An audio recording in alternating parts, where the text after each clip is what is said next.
Investment in securities market are subject to market risk. Read all the related documents carefully before investing. नमस्कार दोस्तों, मैं Umesh Sharma chart analysis channel में आपका हार्दिक स्वागत करता हूं। निफ्टी की दोस्तों हम यहाँ पे बात करेंगे और जानेंगे कि यहाँ से निफ्टी एक अच्छी अपॉर्चुनिटी ला सकता है क्या। जहाँ पे निफ्टी खड़ा हुआ है यानी कि 23,900 के आसपास जहाँ पे निफ्टी अभी रुका हुआ है, तो क्या यहाँ से एक बड़ा पुल बैक देखने को मिल सकता है, इसके बारे में चर्चा करेंगे। तो वीडियो को अंत तक जरूर देखिएगा और इसके अलावा मैं कुछ स्टॉक भी आपको रिकमेंड करूंगा। इन स्टॉक्स में आप ट्रेडिंग या फिर इन्वेस्टमेंट भी कर सकते हैं। तो सबसे पहले दोस्तों निफ्टी का चार्ट देखेंगे तो निफ्टी जो है अभी 23,900 का इसने एक सपोर्ट लिया है और सपोर्ट से दोस्तों ऐसा लग रहा है कि शायद यहां से एक पुल बैक भी दे सकता है। दोस्तों कहना चाहूंगा कि आपको मंडे वाले दिन आपको देखना है कि अगर एक बुलिश कैंडल की क्लोजिंग देखने को मिलती है या फिर अवरली चार्ट पे भी देखने को मिलती है बुलिश कैंडल के साथ, अगर मैं आपको एग्जैक्टली यहाँ पे बता देता हूँ, एक बुलिश कैंडल आपको नेक्स्ट देखने को मिलेगी मंडे वाले दिन, तो यहां से एक बाय अपॉर्चुनिटी आप ले सकते हैं। और अगर आपको बीरिश कैंडल देखने को मिलती है, यहां से मैं आपको बताना चाहूंगा एक बीरिश कैंडल देखने को मिलती है, तो फिर आपको रिवर्सल का वेट करना पड़ेगा। 23,900 का जो लेवल है ये एक ऐसा लेवल है दोस्तों, इसके ऊपर जाने पे बाजार में एक बड़ी तेजी देखने को मिल सकती है। दूसरा दोस्तों यहां से अगर मैं बात करूं तो मैं कुछ इंडिकेटर्स की हेल्प लेना चाहूंगा यहाँ पे। तो इंडिकेटर्स पे लगा देता हूं। तो इंडिकेटर्स पे जाएंगे तो यहां से मैं लूंगा moving average exponential. Moving average exponential अगर हम यहाँ लेते हैं तो मूविंग एवरेज के नीचे अभी फिलहाल काम कर रहा है और ये दोस्तों डेली चार्ट है। अगर हम देखें तो इससे पहले भी हमने बात करी थी और आपको बताया था कि यहां से ये जो है ये एक फॉलिंग वेज पैटर्न था। फॉलिंग वेज का जब ब्रेकआउट आया था तो प्राइस जो था वो मूविंग एवरेज के ऊपर ही काम करा रहा था। इसे आप देखेंगे तो अभी प्राइस जो है मूविंग एवरेज से नीचे आ चुका है और एक क्रूशल सपोर्ट पे अगर आप देखेंगे तो एक क्रूशल सपोर्ट भी यहाँ पे आपको देखने को मिल रहा है। तो यहां से अगर आपको नेक्स्ट कैंडल बुलिश कैंडल देखने को मिलती है और बाजार जो है इस मूविंग एवरेज के ऊपर जाता हुआ दिखाई देता है, तो वहां से एक बड़ा पुल बैक देखने को मिल सकता है। इसको थोड़ा सा और अच्छी तरीके से समझाने के लिए मैं क्या करूंगा, यहां से सीधा लेके जाता हूं आपको व्हाइट बोर्ड पे और व्हाइट बोर्ड पे आपको अच्छी तरीके से समझाता हूं। तो यहां से मैं क्या करता हूं, व्हाइट बोर्ड लेता हूं और इसको बहुत ही क्लैरिटी के साथ आपको समझाना पसंद करूंगा। तो हमने व्हाइट स्क्रीन ले लिया दोस्तों। क्या होता है ना, मैं आपको बताना चाहूंगा, जब हम प्रैक्टिस करते हैं, जब हम सीखते हैं तो कोशिश करते हैं कि पहले हम थ्योरेटिकल पार्ट कवर करें। तो यहां से आप देखेंगे दोस्तों, मैं यहां पे कलर ले लेता हूं ब्लैक, राइट।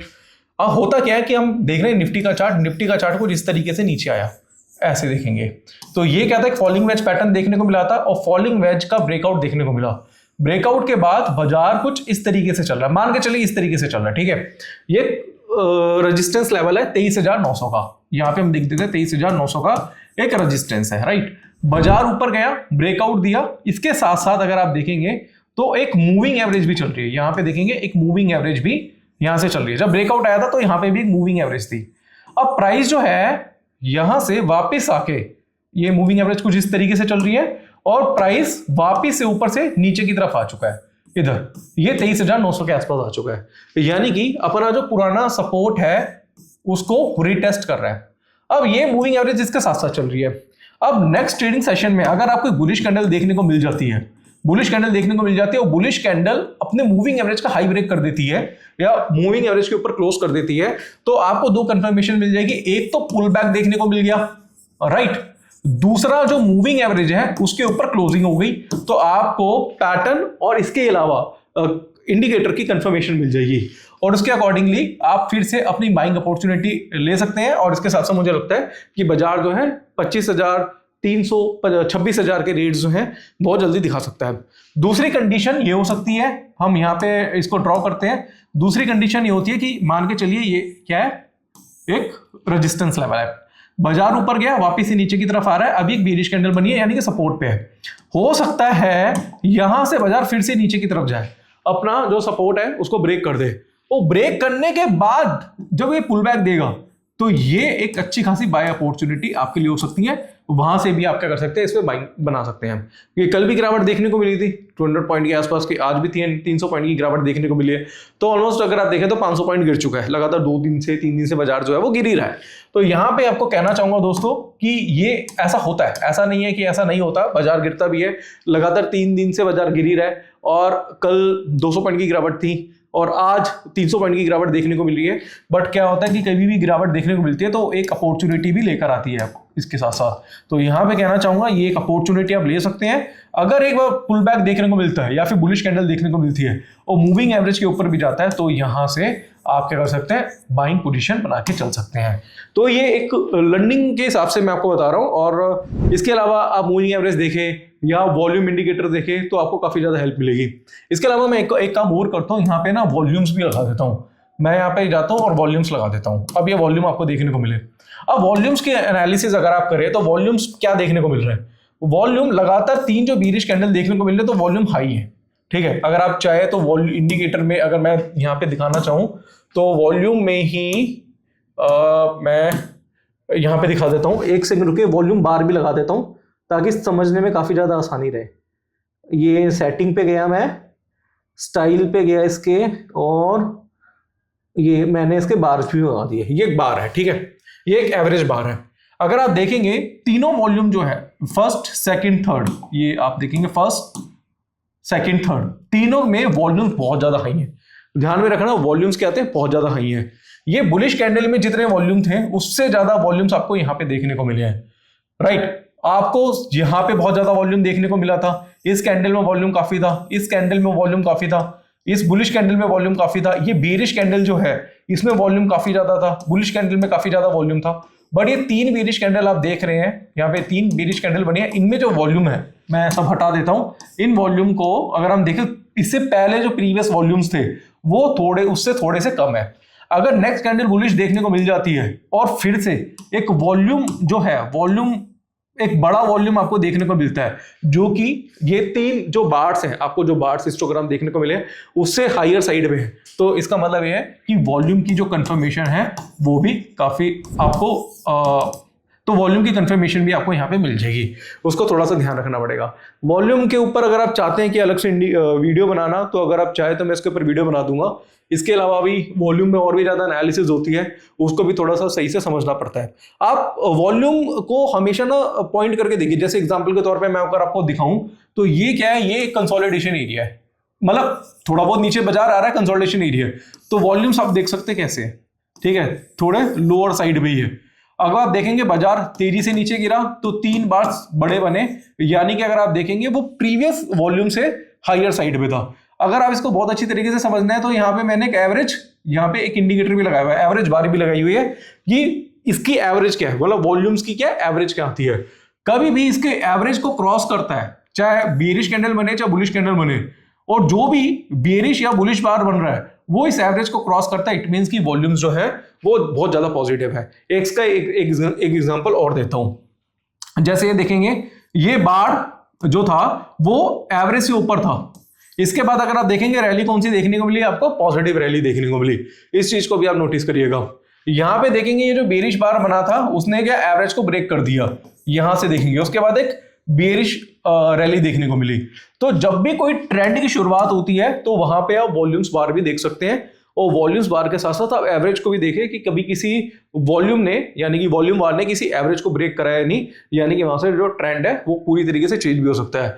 अगर मान लो नेक्स्ट ट्रेडिंग सेशन में आपको बुलिश कैंडल मिलती है या फिर बेरिश भी मिलती है, कुछ भी हो, और वो बार ने इस एवरेज को ब्रेक कर दिया, तो सोच लेना ट्रेंड जो है वो कंटिन्यूस रहेगा। ध्यान में रखना दोस्तों, बुलिश कैंडल बनेगी तो ट्रेंड रिवर्स होगा, और अगर बेरिश कैंडल बनके बार्स ऊपर की तरफ चल गया एवरेज से तो वो ट्रेंड जो है वो कंटिन्यू रह सकता है। अगर आप चाहते हैं तो इस टॉपिक के ऊपर हम एक स्पेशल वीडियो बना सकते हैं। इसके अलावा संडे को मेरा वेबिनार भी है, वहां पे भी मैं कुछ स्ट्रेटजीज है वो डिस्कस करूंगा। अगर आप वेबिनार में एनरोल करना चाहते हैं, फ्री ऑफ कॉस्ट है, तो टेलीग्राम में लिंक है दोस्तों, उसको जाके ज्वाइन कर लीजिए।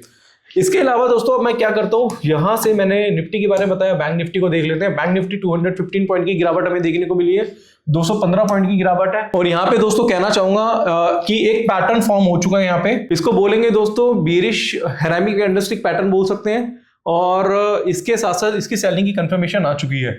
इसको देखेंगे दोस्तों तो ये मुझे लगता है कि थोड़ा सा वीक हो सकता है बैंक निफ्टी। बैंक निफ्टी मुझे लग रहा है कि एक बार 55,000 के आसपास आ सकता है। 55,000 के पास आता है तो फिर वहां से रिवर्सल आपको देखने को मिल सकता है। इस चीज को भी थोड़ा सा नोटिस करिएगा। इसके अलावा भी अगर आप देखें तो यहां पे भी अगर आप देखें तो वॉल्यूम्स बार देखिए, वॉल्यूम ने जैसे बेरिश कैंडल थी, ठीक है, इसने बार को क्रॉस करा, फिर ये बेरिश कैंडल थी, इसने बार को क्रॉस करा, ठीक है, नेगेटिव वॉल्यूम थे। अब आप देखेंगे एक चीज आपको और बताना चाहूंगा, इसको ध्यान से समझना। मैं ना इसका कलर चेंज कर देता हूं, ये एजुकेशनल का पार्ट है, ठीक है। अब आप देखना, नोटिस करना, ये बार कौन सा है, पॉजिटिव है। क्या करा इसने, एवरेज को ब्रेक कर दिया, तो ट्रेंड कौन सा हो गया, पॉजिटिव हो गया। फिर बेरिश कैंडल थी, इसने क्रॉस करा, नेक्स्ट कैंडल बुलिश बनी बट इसने क्रॉस नहीं करा। फिर एक बेरिश कैंडल बनी, इसने क्या करा, एवरेज को क्रॉस कर दिया। फिर बुलिश बनी, इसने क्रॉस नहीं करा। इसका मतलब यह था कि बेरिश कैंडल बन रही थी तो वो ज्यादा वॉल्यूम के साथ बन रही थी। इस बात ध्यान रखना, ज्यादा वॉल्यूम थे, ज्यादा वॉल्यूम देखने को मिले। इसका मतलब यह था कि ट्रेंड पॉजिटिव दिखा रहा बट है ट्रेंड नेगेटिव। मैं कह रहा हूं कि यार बाजार बुलिश हो गया बट वॉल्यूम जो थे वो कम थे। अगली कैंडल बनी, बेरिश बनी, बट वॉल्यूम पहले से ज्यादा थे।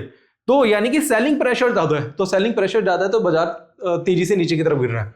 और मुझे लगता है कि ट्रेंड जो है थोड़ा सा डाउन ट्रेंड रहेगा और 55,000 के आसपास जो है बैंक निफ्टी आ सकता है। दोस्तों मैं ना डेप्थ में सिखा रहा हूं, तो डेप्थ में सिखाने के लिए दोस्तों इसी तरीके से सिखाना पड़ता है। और दूसरी चीज आपको बता देता हूं, ये क्या है, इसका एक सपोर्ट भी है। ये यहाँ पे देखेंगे सपोर्ट भी है, यहाँ पे सपोर्ट भी 55,000 के आसपास ही बन रहा है। तो हो सकता है पुल बैक लेगा, यहाँ पे कंसोलिडेट करेगा, रिटेस्ट करेंगे, फिर वहां से पुल बैक दे सकता है। तो रिटेस्ट करने भी आ रहा है अपने सपोर्ट को, तो इसे लग रहा है कि मंडे को भी थोड़ा बहुत बाजार जो है हल्का फुल्का नेगेटिव हो सकता है। होता है तो अच्छी बात है, होता है तो वो एक बाइंग अपॉर्चुनिटी ही आपके लिए लेकर आएगा। इसके अलावा स्टॉक्स के बारे में बात करूंगा तो यहाँ पे डिक्सन है। डिक्सन हमने भी ऑलमोस्ट सजेस्ट किया हुआ था आपको, तो आज डिक्सन में गिरावट देखने को मिली है क्योंकि पूरा मार्केट गिरा हुआ है, तो डिक्सन भी थोड़ा बहुत डाउन है। बट ओवरऑल अगर हम देखें डिक्सन को, तो मुझे लग रहा है कि ओवरऑल जो है डिक्सन में पोटेंशियल है, इसमें तेजी देखने को मिल सकती है। इसके अलावा भी काफी सारे स्टॉक्स हैं जो हमने आपको बताए थे, और स्टॉक्स में अगर आप ट्रेडिंग करते हैं चाहे फ्यूचर में चाहे ऑप्शन में, तो हमारा टेलीग्राम चैनल है, लिंक पे आपको मिल जाएगा, बूट कैंप और लर्नर, उसको आप जाके ज्वाइन कर लीजिएगा। वहां पे हमारी जो भी एनालिसिस होती है हम वो आपके साथ शेयर करते हैं। तो यहाँ पे मैं इसके अलावा और भी बहुत सारी चीजें हैं जो मैं आपको बताना चाहूंगा कि स्टॉक्स से रिलेटेड भी हम संडे को वेबिनार कर रहे हैं, वो आप ज्वाइन कर सकते हैं, टेलीग्राम पे आपको लिंक मिल जाएगा। इसके अलावा भी जो भी कुछ ऐसे अच्छे स्टॉक्स होते हैं जिनमें पोटेंशियल होता है, अच्छे स्टॉक्स हैं जो फंडामेंटली अच्छे हैं, टेक्निकली बहुत अच्छे लग रहे हैं, जिनमें अच्छे खासे पैटर्न देखने को मिल रहे हैं, जिससे लगता है कि आने वाले टाइम पे हमें इसमें कुछ ग्रोथ देखने को मिल सकती है, तो वो भी हम अपने टेलीग्राम चैनल पे शेयर करते हैं। तो अगर आप चाहे तो हमारी एडवाइजरी सर्विसेज भी ज्वाइन कर सकते हैं। मैं खुद से भी रजिस्टर्ड एनालिस्ट हूँ। तो आज की वीडियो में ना मैंने जो ज़्यादा टाइम दिया वो निफ्टी पे दिया, बैंक निफ्टी में दिया, निफ्टी में ज़्यादा टाइम दिया, थोड़ा सा ज़्यादा डेप्थ में सिखाने की कोशिश करी, वॉल्यूम्स भी आपको थोड़े बहुत बता दिए, और मूविंग एवरेज का यूज़ कैसे करना है वो भी मैंने आपको बता दिया। आशा करूँगा आज की वीडियो को पसंद आई होगी। वीडियो पसंद आती है तो लाइक करें, शेयर करें, चैनल को सब्सक्राइब करें। आज के लिए बस इतना ही, धन्यवाद।